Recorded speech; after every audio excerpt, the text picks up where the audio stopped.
Assalamualaikum warahmatullahi wabarakatuh. Selamat pagi, siang, sore, dan malam, Pak Muis dan teman-teman.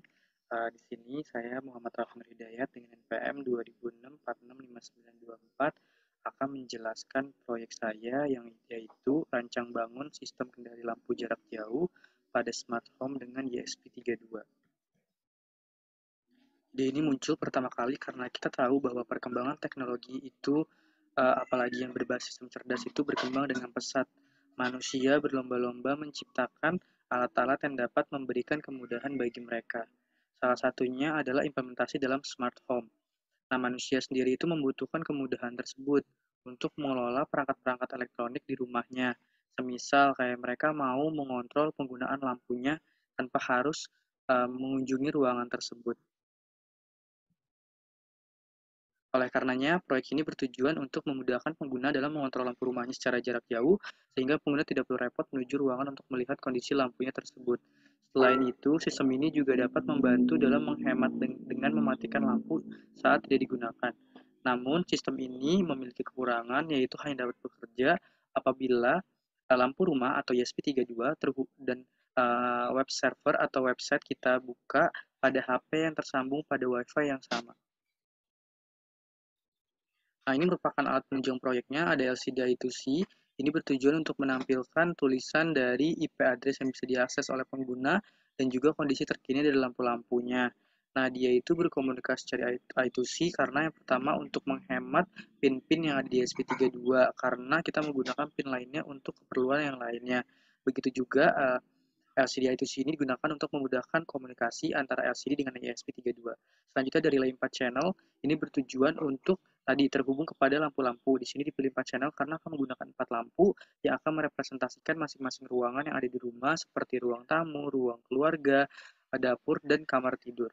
Selanjutnya ada ESP32. ESP32 ini sebagai otak dari alat ini bekerja. Nantinya akan bekerja sesuai dengan pemrograman yang sudah disetting pada ESP32 ini.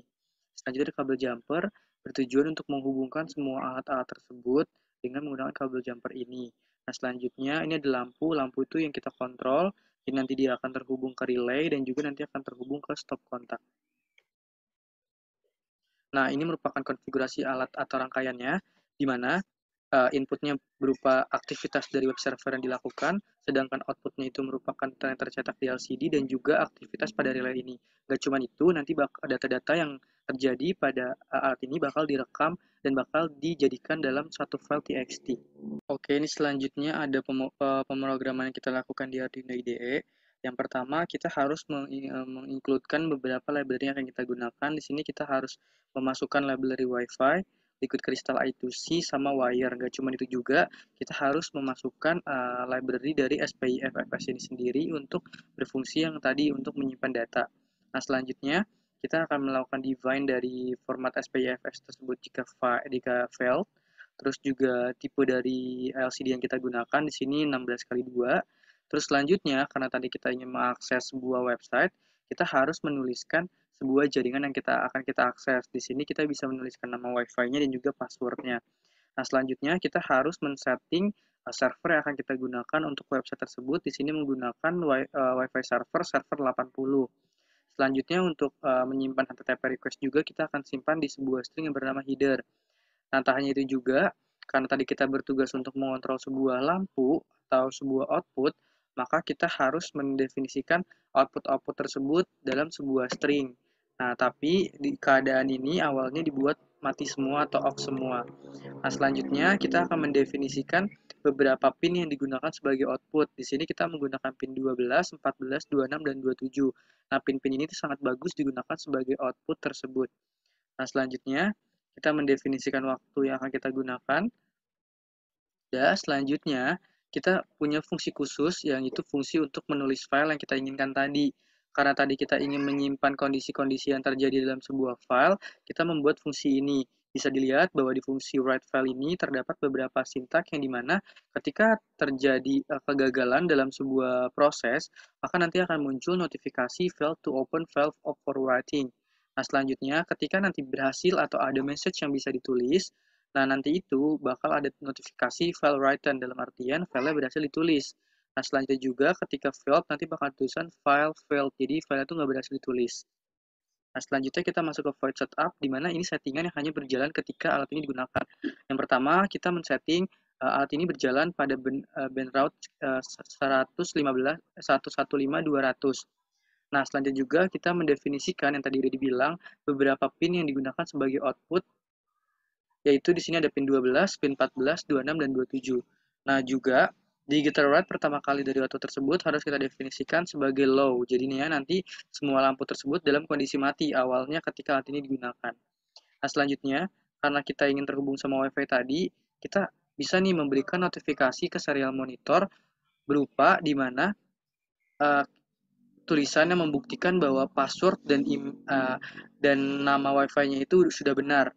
Nah, nanti ketika sudah benar, nanti dia akan ada tulisan bahwa Wi-Fi-nya sudah connected dan akan muncul alamat IP address-nya di serial monitor. Begitupun juga dengan LCD-nya nanti akan muncul uh, alamat IP address-nya yang bisa diakses oleh user.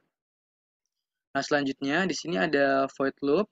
Nah, di void loop sendiri ini fungsi yang berjalan berulang-ulang. Di sini kita akan men-state beberapa keadaan, di mana ketika nanti kita melakukan sebuah aksi dalam website tersebut, misalkan yang pertama kita akan menyalakan lampu ruang tamu, nanti LCD tersebut akan memprint out ruang tamunya menyala. Begitupun juga dengan output, nanti lampunya tersebut akan menyala dibantu dengan relay tersebut. Begitupun dengan state lainnya. Nah, selanjutnya, karena kita menggunakan sebuah web server, maka kita perlu membuat sebuah HTML-nya untuk membuat sebuah website-nya. Nah, di sini bisa disetting kriteria dari HTML-nya itu bisa dirubah dari font size, background color, dan lain sebagainya bisa diubah. Nah, selanjutnya ini bisa dituliskan juga aksi-aksi yang bisa dilakukan di website tersebut. Misalkan nanti ada button untuk press on dan press off dan lain sebagainya. Ini didefinisikan di sini. Nah, nanti setelah sudah selesai aksi itu dilakukan dalam satu kali loop, nanti dia akan muncul tulisan client disconnected, dalam artian berarti sudah berhasil untuk dilakukan. Oke, selanjutnya kita akan mencoba untuk mengupload program yang sudah kita buat ke ESP32-nya untuk mendapatkan IP address yang kita inginkan untuk kita akses. Oke, program yang tadi sudah kita buat sudah berhasil kita upload. Selanjutnya kita akan mencoba melihat bagian serial monitor apabila kita melakukan aktivitas di alat yang sudah kita buat. Oke, langkah selanjutnya kita akan mencoba melihat respon dari serial monitor apabila alat ini kita aktifkan. Pertama kali untuk mengaktifkan alat ini kita perlu menekan tombol enable pada ESP32. Dapat terlihat bahwa di sini kita mulai mengkoneksikan alat kita kepada WiFi yang tersedia, dan di sini sudah bisa dilihat bahwa terdapat IP address yang bisa kita akses, yaitu 192.168.1.16.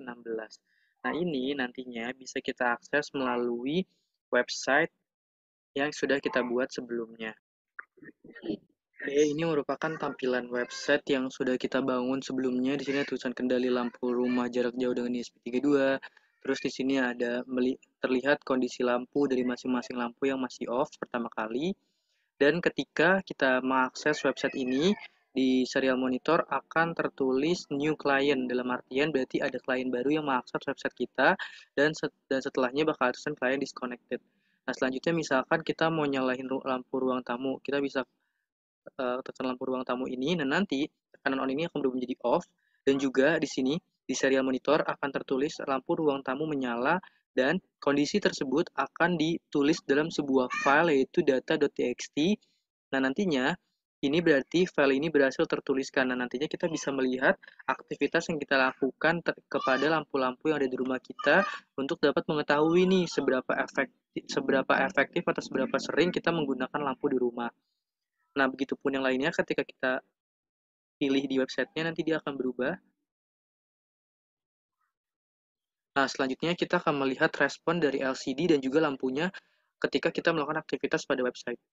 Oke, di sini saya akan mencoba memperlihatkan respon dari LCD ketika kita melakukan aktivitas di website yang sudah kita buat. Di sini dapat dilihat bahwa LCD menampilkan IP address yang sama atau sesuai dengan website yang kita punya.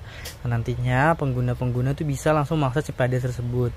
Misalkan sekarang kita ingin menyalakan lampu ruang tamu. Nah, nanti LCD ini akan menampilkan notifikasi bahwa ruang tamu itu menyala.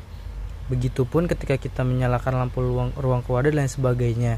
Namun kekurangan dari alat ini adalah ketika kita sudah melakukan penyampaian kondisi dari masing-masing ruang tamu, apabila tidak ada aktivitas lagi, maka dia tidak kembali ke saat ketika dia menampilkan IP address tersebut. Nah, ini perlu perkembangan lebih lanjut. Nah, selanjutnya nanti kita akan melihat respon dari lampu itu sendiri ketika kita melakukan aktivitas dari website yang sudah kita buat ini. Oke, jadi ini ketika kita mematikan lampu dapur, maka di LCD akan tertulis lampu dapur dalam keadaan mati. Begitupun juga dengan lampu yang terhubung ke relay, dia pun juga akan mati lampunya. Kalau ini adalah kondisi ketika lampu dapur menyala, maka LCD akan menuliskan lampu dapur menyala. Begitupun juga dengan lampunya akan menyala.